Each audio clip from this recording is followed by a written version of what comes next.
Hello friends, કેમ છો બધા? સ્વાગત છે તમારું મેઘાના રસોડામાં. તો હું મેઘા ફરીવાર લઈને આવી ગઈ છું એક નવી સ્વાદિષ્ટ વાનગી. તો ચાલો શરૂ કરીએ આજની વાનગી. આજે આપણે બનાવીશું એકદમ ટેસ્ટી અને હેલ્ધી એવી મસાલા રોટલાની રેસીપી. તો આને તમે ચા, કોફી કે દૂધ સાથે પીરસી શકો છો, પણ આજે હું એને દહીં તિખારી કે વઘારેલા દહીંની સાથે પીરસવાની છું. તો એકદમ ટેસ્ટી એવી આ રેસીપી બની જાય છે, ખૂબ જ ઝડપથી બને છે અને સ્વાદમાં પણ એકદમ જ સરસ છે. તો ચાલો શરૂ કરીએ આજની રેસીપી. તો અહીંયા મેં એક પોળા વાસણમાં 1 કપ જેટલો બાજરા અને જુવારનો મિક્સ લોટ લીધો છે. 1 કપ બાજરાની સામે અડધા કપ જુવાર લઈ એને ઝીણો એવો પીસી લેવાનો છે. તો અહીંયા આ લોટને આપણે સારી રીતે ચાળ્યા પછી ચાલો અહીંયા મસાલા કરીએ. તો આ છે સુકવણીની મેથી. આને મેં ઘરે જ સૂકવીને તૈયાર કરી છે. તમે જોઈ શકો છો કેટલો સરસ ગ્રીન કલર એનો જળવાઈ રહેલો છે. તો અહીંયા મેં 1.5 મોટી ચમચી જેટલી સુકવણીની મેથી લીધેલી છે. 1.5 મોટી ચમચી જેટલું ઝીણું સમારેલું લીલું લસણ લીધેલું છે. લસણને તમારે એકદમ ઝીણું સમારવાનું છે. લીલા લસણની જગ્યાએ તમે સૂકું લસણ પણ ખાંડીને લઈ શકો છો, અને જો લસણ ન ખાતા હોય તો એને સ્કીપ પણ કરી શકો છો. સ્વાદ પ્રમાણે અહીંયા મીઠું લઈ લેવાનું છે. 1 થી 1.5 ચમચી જેટલું હું લાલ મરચું ઉમેરી રહી છું. આ કાશ્મીરી લાલ મરચું છે, તો એનાથી કલર સરસ આવશે. તમે અહીંયા લીલા મરચાંને પણ ખાંડીને ઉપયોગમાં લઈ શકો છો.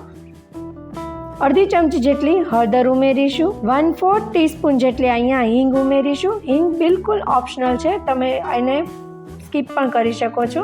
અહીંયા 1 નાની ચમચી જેટલા મેં સફેદ તલ લીધા છે અને અડધી નાની ચમચી જેટલા અજમા લીધેલા છે. અજમાને આપણે આ રીતે હાથેથી ચોળીને લઈશું, જેથી એનો ફ્લેવર ખૂબ જ સરસ આવે છે.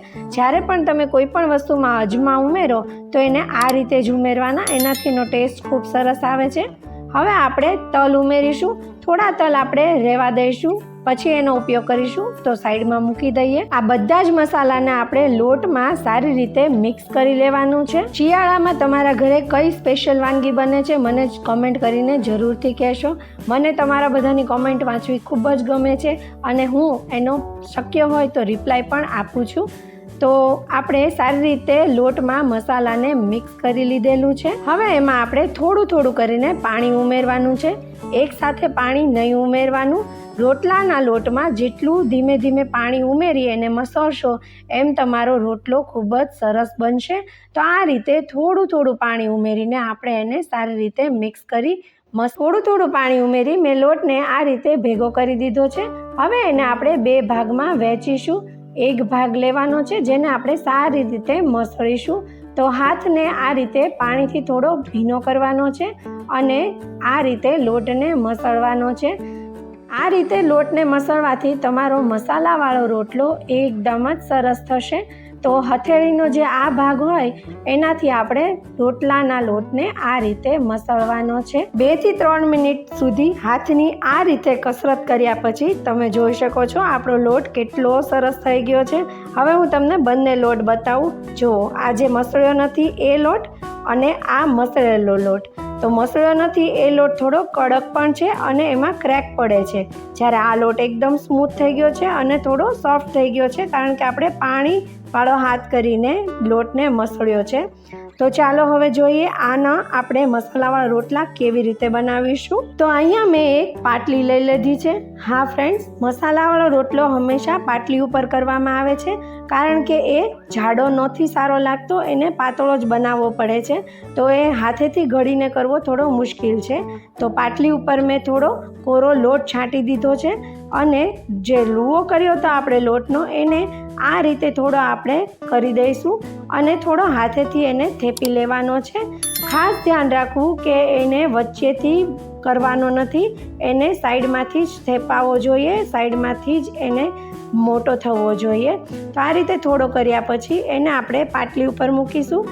ઉપરથી ફરી થોડો કોરો લોટ છાંટવાનો છે અને આ રીતે હળવા હાથે ગોળ ફેરવતા એને આપણે મોટો કરીશું. તો એને પાટલી ઉપર થાપતા પહેલાં પણ એ જ ધ્યાન રાખવાનું છે કે એને સાઈડમાંથી થાપવાનો છે, એને વચ્ચેથી બિલકુલ પાતળો કરવાનો નથી, નહીંતર તમારો રોટલો ત્યાંથી ફાટી જશે. તો આ રીતે હળવા હાથે તમારે રોટલાને ફેરવવાનો છે એની જાતે જ. તમને જો એવું લાગે કે રોટલો બરાબર ગોળ ફરતો નથી, નીચેથી થોડો ચોંટે છે, તો એને સાવધાનીપૂર્વક ઉપર લઈ અને થોડો નીચે લોટ છાંટી દેવાનો. પણ આ રોટલાને પાતળો કરવો ખૂબ જરૂરી છે. નોર્મલ રોટલા જેટલો જાડો રોટલો આ સારો નહીં લાગે, તો એને ફરીથી લોટ છાંટી અને આ રીતે થાપવાનું. જો એકદમ ઇઝીલી ગોળ ફરવા માંડ્યો ને, એની જાતે જ એ મોટો થશે. હવે આ રીતે રોટલો થયા પછી તમે જોઈ શકો છો થેપલાથી થોડો જાડો એવો છે, બહુ જાડો આને નહીં રાખવાનો, એટલે જ આપણે પાટલી ઉપર કરીએ છીએ. તો આવો રોટલો એકદમ પરફેક્ટ સાઇઝનો બની ગયેલો છે. તો આને આપણે સાઈડમાં રાખી દઈએ. મસાલાવાળા રોટલાને લોખંડની લોઢી ઉપર જ શેકવામાં આવે છે, એને માટીની તાવડી ઉપર શેકવામાં આવતો નથી. તો મેં અહીંયા એક બાજુ લોખંડની લોઢીને ગરમ કરવા મૂકી દીધી છે. ત્યાં સુધીમાં તલ જે આપણે બચાવીને રાખ્યા હતા એને રોટલા ઉપર ભભરાવી અને થોડા એને હળવેથી દાબી દઈશું, જેથી એ સરસ રીતે ચોંટી જાય. લોઢીને આપણે મીડિયમ ટુ સ્લો ફ્લેમ ઉપર ગરમ થવા દઈશું. લોઢી ગરમ થાય એટલે જે રોટલાને આપણે ઉપરથી દાબ્યો તો જે તલવાળો ભાગ છે એને આપણે નીચે જવા દઈશું, એને આપણે પહેલાં શેકવાનો છે. તો આ ખાસ ધ્યાન રાખવું કે આ ભાગને હંમેશા પહેલાં નીચે જવા દેવાનો. એક બાજુથી થોડો રોટલો શેકાઈ જાય પછી જેને પલટાવવાનો, ત્યાં સુધી એને અડવાનું નહીં તો લોટલો તૂટી જશે. તો આ રીતે એને હળવે હાથેથી લોઢીથી અલગ કરી અને એને આપણે બીજી બાજુથી પણ શેકી લઈશું. આમાં હવે આપણે ઘી લગાડીશું અને બંને બાજુથી મીડિયમ ટુ સ્લો ફ્લેમ ઉપર શેકવાનું.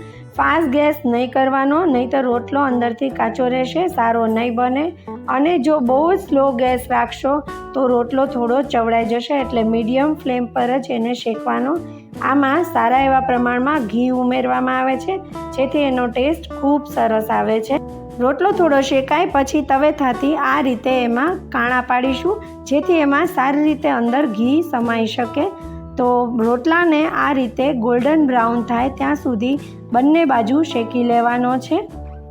તમે જોઈ શકો છો બીજી બાજુથી પણ આપણો રોટલો કેટલો સરસ શેકાઈને તૈયાર થઈ ગયો છે. તો હવે આપણો રોટલો પીરસવા માટે તૈયાર છે. તો એને આપણે એક પ્લેટમાં લઈ લઈશું. મસાલા રોટલાની સાથે પીરસવા માટે આપણે એકદમ ટેસ્ટી એવી દહીં તિખારીની રેસીપી જોઈશું. તો દહીં તિખારી બનાવવા માટે અહીંયા ખાયણી દસ્તામાં મેં 25 થી 30 કળી જેટલું લસણ લીધેલું છે. તો દહીં તિખારી બનાવવા માટે હંમેશા લસણને આ રીતે ખાયણી દસ્તામાં જ ખાંડીને લેવાનું. તો થોડું આપણે લસણને વાટી લઈશું. લસણ થોડું ખંડાઈ જાય પછી એમાં સ્વાદ પ્રમાણે મીઠું ઉમેરીશું.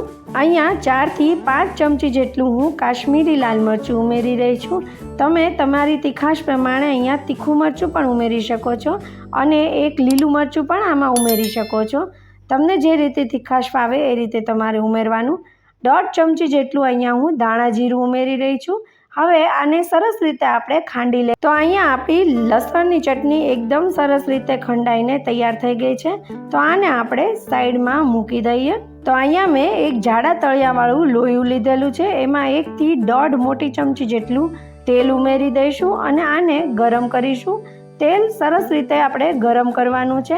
તમે અહીંયા નોનસ્ટિક વાસણનો પણ ઉપયોગ કરી શકો છો. તેલને અહીંયા સારી રીતે ગરમ કરવાનું છે. તેલ સારી રીતે ગરમ થાય એટલે 1/2 ચમચી જેટલું આખું જીરું અને 1/2 ચમચી જેટલી આપણે હિંગ ઉમેરીશું. એને સારી રીતે થવા દઈશું. એમાં આપણે જે લસણની ચટણી તૈયાર કરી હતી એ ઉમેરી દઈશું. લસણની ચટણી ઉમેરીને તરત જ આપણે ગેસ બંધ કરી દઈશું, નહીંતર મસાલા બળી જશે. તો આને સારી રીતે હલાવવાનું છે અને ખાસ યાદ રાખવું ગેસ બંધ કરી દેવાનો છે. આને આપણે થોડી વાર ગરમ તેલમાં સાતળી લઈશું, જેથી લસણની કચાશ દૂર થઈ જાય. ગેસની ફ્લેમ બંધ કરી દેવાની છે. આમાં આપણે સ્વાદ પ્રમાણે મીઠું ઉમેરીશું. ચટણીમાં પણ મીઠું હતું તો મીઠું ખાસ ધ્યાનથી ઉમેરવાનું. બસ થોડુંક જ મીઠું ઉમેરીશું. હલાવીને થોડું આને ઠરવા દઈશું, કેમ કે આપણું લોયું પણ ગરમ છે. જો આ ગરમમાં આપણે દહીં ઉમેરીશું તો આપણું દહીં ફાટી જશે. તો ખાસ ધ્યાન રાખવું. આ ચટણીને થોડું આપણે ઠરવા દઈશું. લોયું થોડું ઠરી જાય પછી એમાં આપણે 5 થી 6 મોટા ચમચા જેટલું દહીં ઉમેરીશું. દહીં અહીંયા મોળું હશે તો વધારે સારું લાગશે. બહુ ખાટું દહીં નહીં લેવાનું, તમે મીડિયમ ખાટું લઈ શકો, પણ વધારે પડતું ખાટું દહીં અહીંયા સારું નહીં લાગે. આપણું લોયું થોડું ગરમ છે, એમાં જ તમે જોશો દહીં સરસ રીતે ચડી જશે. જો વધારે પડતું ગરમ હશે તો દહીં ફાટી જશે. તો આને સરસ રીતે હલાવી લેવાનું છે.